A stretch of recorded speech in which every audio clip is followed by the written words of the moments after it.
So like I said in the intro to part C, the vertex is still missing. It doesn't show up in any of the forms that we've looked at so far, in standard form or factored form. And there is a vertex form where the coordinates of the vertex can be found, but it's a form that you would have to convert your equation into, and that process is really complex, really difficult to teach using remote learning, especially given the amount of time that we have left in the school year.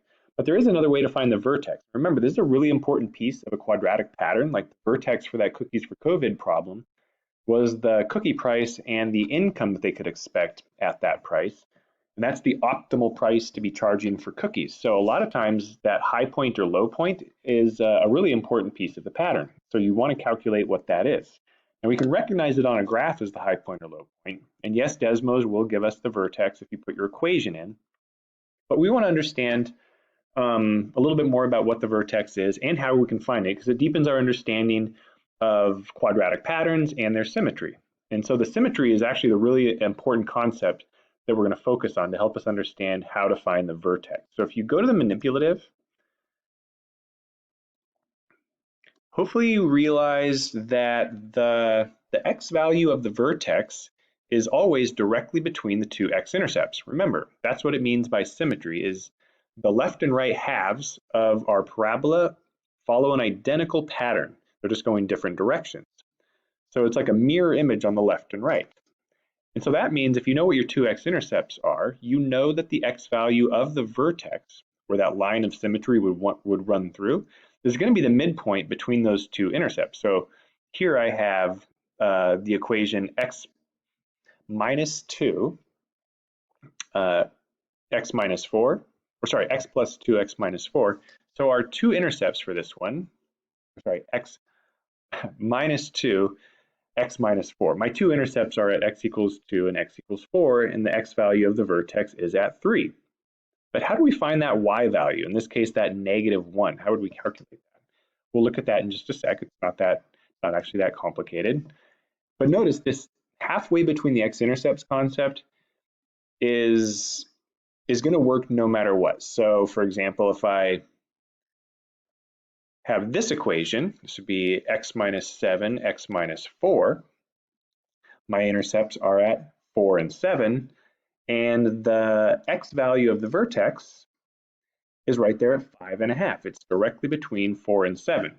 So if the difference between 4 and 7 is 3 units, if I add 1.5 units or subtract 1.5 units from one of those x-intercepts, I land on that midpoint. So you're looking for the x value of the midpoint between the x-intercepts. So let's look at how we can use that then to find out what the y value of the vertex is, because the vertex is a coordinate point. It has an x and a y value. There we go, there's the right version.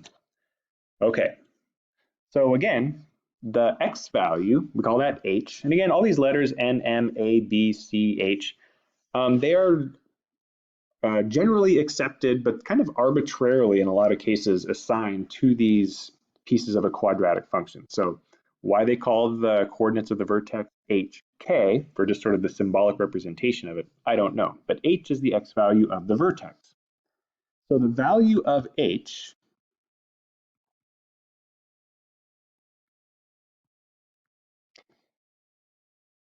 is the midpoint between the two x-intercepts.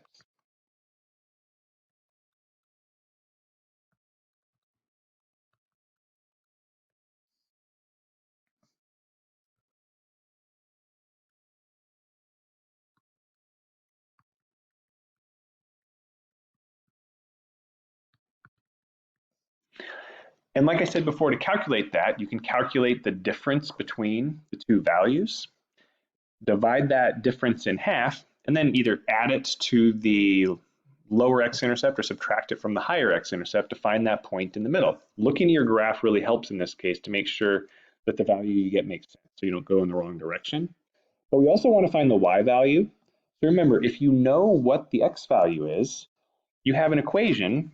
Remember that you're trying to find the vertex of, but you have an equation for calculating y values when an x value is substituted in. So in the case of the one that I've written before, my equation that I was using in the manipulative was x minus 2, x minus 4, and that's the one that's shown over here to the right. And so we found that the x value, so we found that h was equal to 3. So that's the midpoint between 2 and 4. So it's this spot right here. It's the x value of the vertex. So if I want to find the y value of the vertex, I can just substitute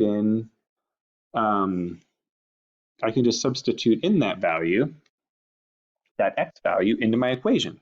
So y equals, in this case, 3 minus 2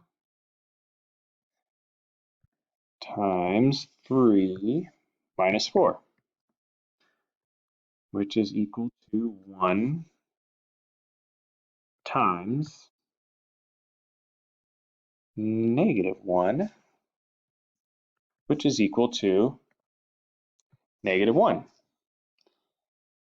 So k equals -1, and notice that's what the vertex is in that example. So we do have a way of calculating it, and this is actually way easier than the algebraic process of converting a quadratic equation into vertex form. You'll probably do this when you go to Algebra 2, because they're going to know you're going to come in with some limited quadratic experience, because it's the end of the Algebra 1 lessons.